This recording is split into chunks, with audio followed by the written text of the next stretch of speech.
As the great philosopher Taylor Swift once said, the hater's gonna hate, hate, hate, hate, hate. And there's no stronger, more intense and more irrational hater in all of sports than the Patriots hater. It's next-level stuff. Hosting radio and television shows, I hear all the hate. LeBron hate, Duke hate, Yankees hate.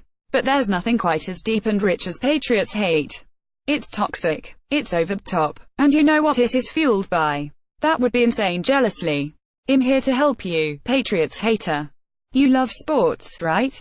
In fact, you're obsessed. But a certain football team makes your blood boil. This column can be your elixir. Take a deep breath and take these words to heart. Less than 2 weeks before Super Bowl 52, here's my advice on how to experience and process another NFL season ending with the New England Patriots hoisting the Lombardi Trophy. Yes, you read that correctly. Stop. No, really. Just stop. I don't want to hear about Spygate Deflategate taking away from the Patriots' genius. Save those hater tears for someone else. Calm your nerves and remember why you love sports in the first place. The beauty of being a sports fan is seeing something special and dominant that's unprecedented. That's what this is. And lest we forget, the roots of this dynasty weren't exactly gold-plated. Bill Belichick was once fired by the Cleveland Browns when he resigned as the HC of the NYJ after one day on the job to go to the Patriots. The move was widely criticized. Meanwhile, Tom Brady was a 6th-round pick in the 2000 NFL Draft, number 199 overall, to be exact. Now Belichick is the best coach in NFL history. I'd argue he's the best coach in the history of sports. Tom Brady is the greatest quarterback of all time, the greatest NFL player ever. Sorry, Jerry Rice and Jim Brown. Brady and Belichick are going to their 8th Super Bowl together. That's insane. Brady took over the starting job in 2001, after Mo Lewis dared a crushing blow to Drew Bledsoe. Since then, the Pats have participated in Super Bowl Sunday 47% of the time. FYI, 4 NFL franchises have never been to a single Super Bowl. Brady and Belichick each own the most Lombardi trophies, 5 in NFL history for a quarterback and head coach, respectively. When they beat the Philadelphia Eagles 2 Sundays from now, Brady and Belichick will tie Michael Jordan and Phil Jackson with 6 titles as a player-coach combo. The Pats will also be going back-to-back, which will make them the first NFL franchise to accomplish such a feat since New England in 2003 and 2004.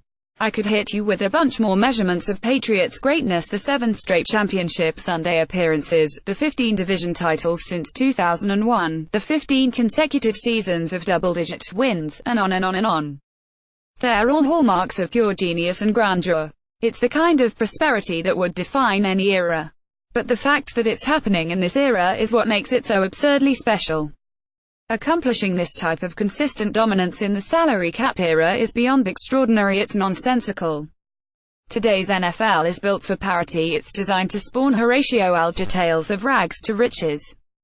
This season's playoff field included a whopping 8 teams that didn't take part in last season's tournament. 3 of them finished the 2016 campaign as divisional cellar dwellers.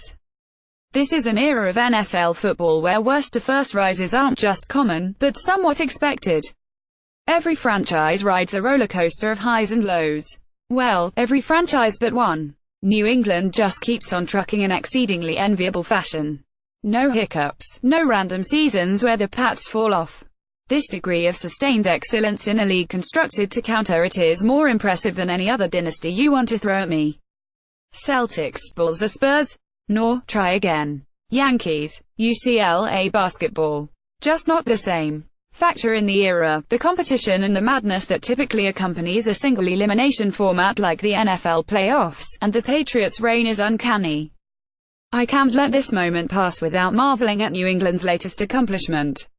The Patriots' top receiver, Julian Edelman, was lost before the season began. The defense looked like an absolute sieve for the first month of the season. Yet Belichick, Brady and co. still made their way to the AFC title game. Then on Sunday, New England loses Rob Gronkowski, arguably the best tight end in NFL history, in the second quarter. The Patriots proceed to go down by double digits in the fourth quarter. But of course, Mr. Brady engineers a comeback win by torching a ferocious Jaguars defense for 138 yards and 2 touchdowns in the final period with a freshly stitched-up throwing hand to boot. The Super Bowl won't be a cakewalk for New England. Actually, I think it will be an excellent game. Philadelphia's defense, led by the beastly Fletcher Cox, is legit. Lane Johnson has the underdog theme permeating. And how about Nick Foles? Who knew? But the game will end in predictable fashion, with the Patriots receiving another Lombardi trophy.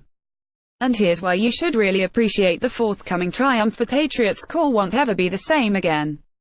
Offensive coordinator Josh McDaniels is all set to coach the Colts, while defensive coordinator Matt Patricia's in line to take over the Lions.